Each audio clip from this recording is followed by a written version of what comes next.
For my project, I thought I would look at two poems that I have written. The first one rather more recently, and the other one from about 15 years ago, and they both really deal with the aspect of death. And really the poems show how cancer has changed my view. The one that was written more recently then, I will do first. Living with the Grim Reaper, or how I am learning to skip over the scythe. I did not expect you quite so soon. You have caught me unprepared for a future that I had not planned. Do you mind waiting? I think I'm going to be late. Doesn't seem to me there's any real hurry to meet my fate. You sent me the message when I was losing weight. I couldn't see that you had opened the gate. Even if I had, I would have refused the date. You sent me another, and I was tired and kept falling asleep, but I didn't think it was time for us to meet. You played with my life as I waited for scans and the tests to determine my ills. The prognosis was poor, but I knew I would fight, for my life is mine. I own that right, to live out my days as best as I can. 6 months of chemo. The war began. Needles and drips for hours on end. Was that your hand I felt upon my shoulder? The shivers that went through my body? Another shot, and I am holding my own. The hand is lifted, and I struggle on. I know that you have never looked me in the eye. You just hang around waiting until your moment comes. I hope that you have a lot of patience, because I am still not ready for you. I feel this is harder for the ones who are close. For them, time seems to be passing quickly by. The fear they have that I will die, the holding back of the tear in the eye, whilst I can only sigh and skip over that first swish of your scythe. I dance on, your dance must wait. Though my energy is gone, I still will not take that last sleep, for there is so much more to be done. My mind is still clear as I skip over the second swish of the scythe. I'm getting used to playing this game. Swish, skip, swish, skip, swish, skip. I leave you my shadow to chase. I am going to keep you waiting. I won't take your outstretched hand. There is a brush I need, the ink from the pen not yet dry, a picture to be painted, a poem to be written, travelling to be done. I hear the ticking of a clock, but the creaking axle of Anku's cart is still behind me. Your music has deep notes, slow, and is a haunting melody. But I still want to dance to brighter tunes. The sand within the hourglass has stalled. The thread is not broken. My life goes on in my creative way.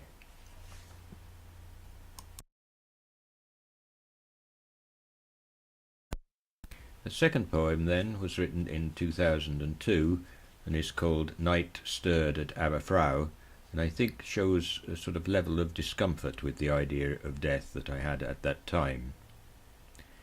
Silence had settled softly in the small square, a lazy hush that spread along each street, dribbling along the alleys, flowing under garden gates and doors, seeping through the kitchens, resting peacefully under timber floors.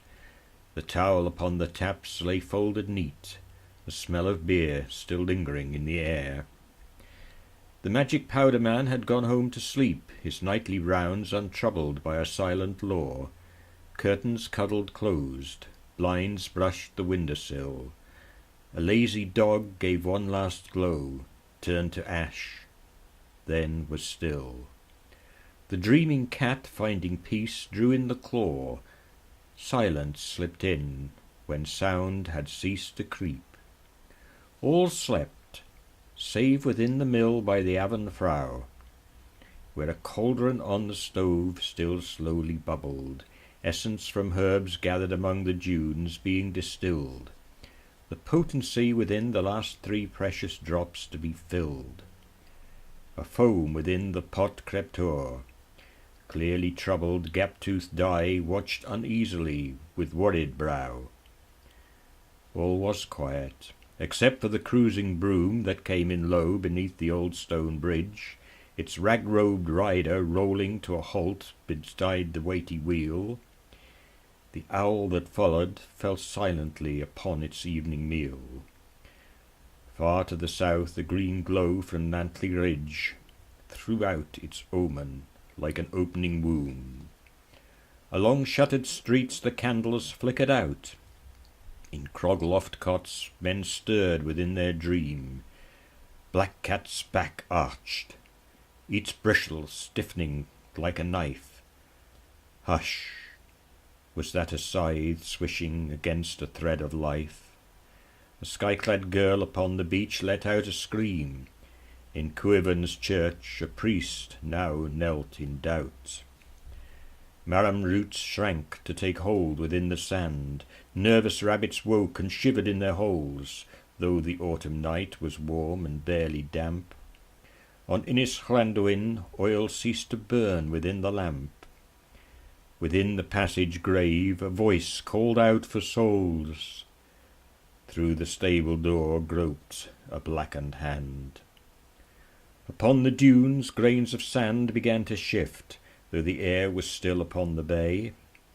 The past, emerging from its roots, taking up its form, rising like a tower through the dune, mystery is drawn, a giant, stirring from sleep below the clay, emerging from the years of silt and drift. Tall as Igogoth, with head beneath an arm, 2 moons shone where once there had been eyes. Far out upon the bay, ghost sails floated limply across the sea, the ancient phantom sailing through sand towards the quay.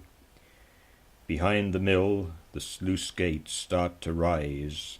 The wheel turns, a seagull shrieks in alarm. In boroughs, coney heads shift from side to side, sensing soft steps shifting quietly on the grass above, where the rustling of the long white dress shields the maiden's tread. Through the mirror, scrying Meg with beady eyes watches all in dread. On the maiden's shoulder sits the starling, not the dove.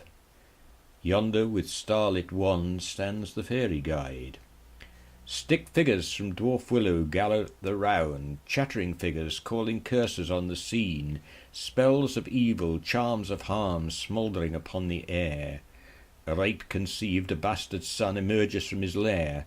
Still the light on Nantley Ridge is shining green. Cauldron warriors drop swiftly to the ground. Suddenly the square is filled with blazing light. Tents around the campfires are filled with song. The tarmac on the street is gone. The cottages are few. The giant at his table serves out the honeyed brew, his head beneath his arm talking to the throng. By his side the maiden, her cheeks so red and bright. Bone soldiers from 2 nations swilling down the ale. War songs and chants from Glider Heights and Tardis Hill echo across the dunes and softly ebb across the sea. The regal warrior and the maiden now step slightly to the quay. Gap-toothed Di, eyes open wide, sees it all in the race beside the mill, while scrying Meg watches as black clouds form above the sail. The square fell back to silence, the figures melting into dark. Men abed in troubled dreams, uncoupled in their sleep. A starling fluttered to the ground. Women stirred in pain. Dogs cowered in alleys as the talking head roamed in vain. Something had stirred in our Frau from the blackened deep. Di and Meg slipped into bed. A cock crowed from atop the ark.